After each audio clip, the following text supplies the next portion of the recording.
Brian passed away and his funeral was in April.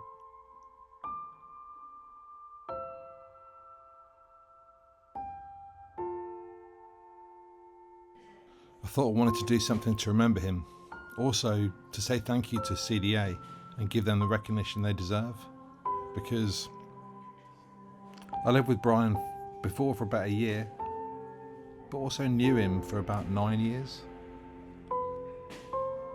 I knew him because he's my ex-girlfriend's father. He's a good man, he means a lot to me.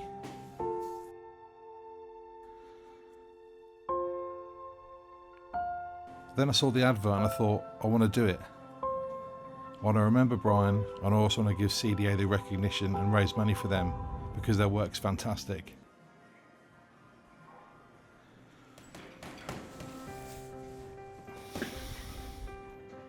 By chance I saw an Instagram advert. It was for UWCB, Ultimate White Collar Boxing. I had a look and it could suit beginners who wanted to raise money for charities.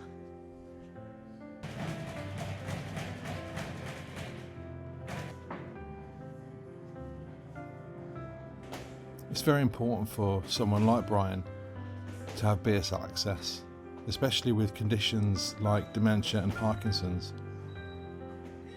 Because in his last stage of life, if he didn't have communication access, then it could go downhill really quickly. And also, the smile on his face, he wouldn't have that because he wouldn't understand what people are saying to him. But it's lucky he had people who could sign, and they were deaf aware, they knew sign language access, and they knew how to encourage him. And for me, that's really important.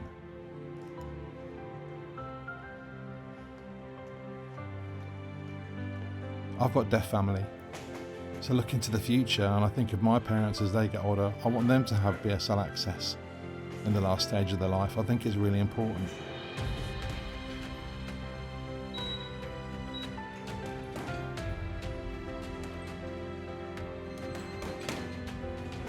So with CDA, they don't just provide care, they have support for correspondence, advocacy, communication access, a wide range of things. They've got everything a deaf person could need.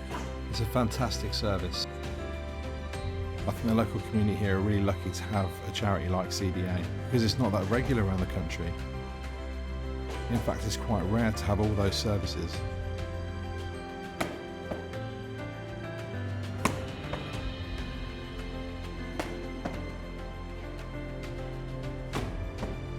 Brian is a character, he's unique.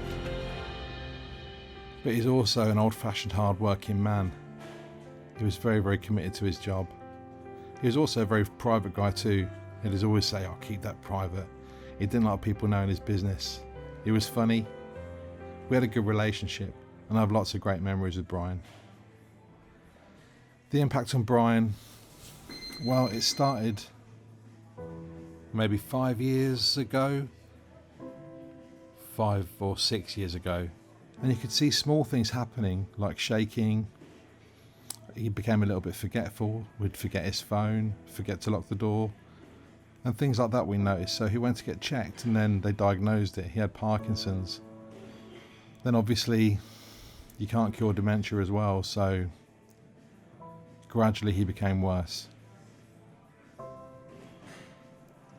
I'm grateful because Brian always remembered who I was.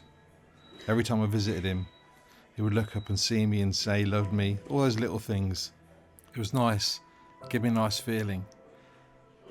But he wasn't himself at the end. He wasn't there and it was sad to see, but you got to remind yourself and remember Brian for who he was before the illness, not who he was at the end.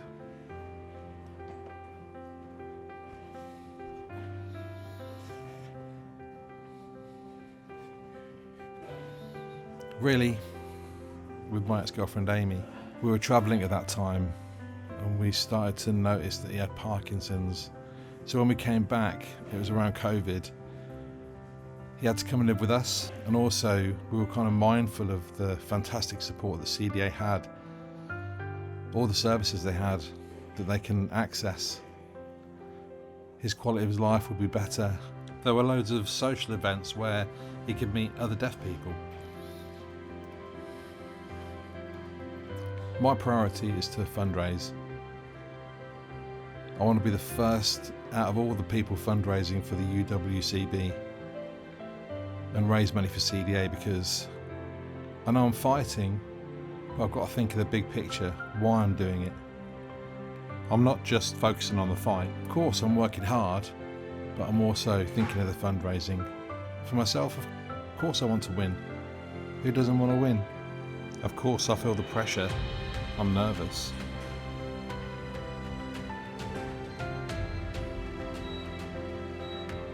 So I don't have fear. I don't want to get knocked out. So that's in the back of my mind. I've been knocked out before, yes. It's not a good experience.